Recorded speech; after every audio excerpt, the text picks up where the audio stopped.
Bum bum bum bum bum bum bum bum bum bum bum bum. The Peter Dislike Show. Bum bum bum bum bum bum bum. All right. Unfortunately, this month, February, the main lesson I learned this month is that we only have so much bandwidth to go around. So as you guys have been following, I've been returning to the dating scene with a throng. I'm just about to go see a girl that I had accidentally, believe it or not, I was on Bumble and I had accidentally swiped right on her. In fact, I only wanted to show the profile to a friend of mine because it was kind of odd. And long story short, I need good practice anyhow. So I'm not afraid to go see her and see what I can make of it. And plus, I need to network with more people anyway. But I almost got into a car accident on my way here, and the reason for that is that and this probably wouldn't have happened if we didn't have such an individualistic culture. What had happened is that I don't know why I use an Android phone, and lately the maps have been painfully slow to load. Like they're useless now. The Google Maps. I don't know what feature they recently added onto it. I don't think it was always like that. During the pandemic, I relied on it a lot to go to faraway places. I could have used Google Maps to go to another planet during the pandemic, and nowadays, even just down the road, it glitches up on me. So, anyways, I put on my hazard lights while I waited for I was driving kind of slowly, waiting for the maps to come back on, and this guy misinterpreted me and almost turned left ahead of me.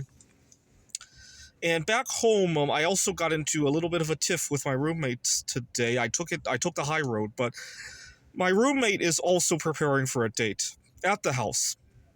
And he and the other roommate have been asking each other to help clean up, and I wanted to help too, even though I wasn't involved in that date. One of my roommates is an alcoholic. He had beer cans all over, and I he knows I like to melt aluminum cans, and he had this place to put them together, and I was going to help him. But when I went to his table to grab some of the beers, he pushed me away. My guess is that he probably had something personal he didn't want me to see. I don't know. He's kind of awkward too. But he could have told me, hey, I got something a little bit personal here. So, but whatever the situation is, I want to be more my going into the next month, I want to have more of a rapport with my roommates. Lately, we've been kind of just walling off from each other. But I also want to address my eating disorder. I get very edgy. When I've been waiting for my favorite food and I'm just about to dig in and something interrupts me, I will explode on people. I've assaulted people due to that. I've lost jobs over it. I've lost relationships over it. I don't know why. Maybe it's one of those things I need to set boundaries. Hey, I need a timeout in order to eat. Although I did that the other day, it still didn't get the message across.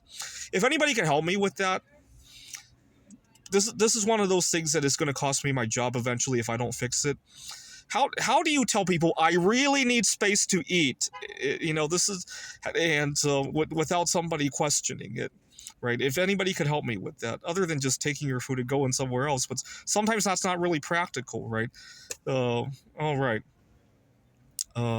That's the kind of stuff that will lead to me losing my job, breaking up, even someday ending up in a divorce, right? That really is the kind of stuff that will cause that for me, or even losing my life over it. I wouldn't be surprised. This is the Peter Dislike Show. Bum bum bum bum bum bum bum bum bum bum bum bum. The Peter Dislike Show. Bum bum bum bum bum bum bum.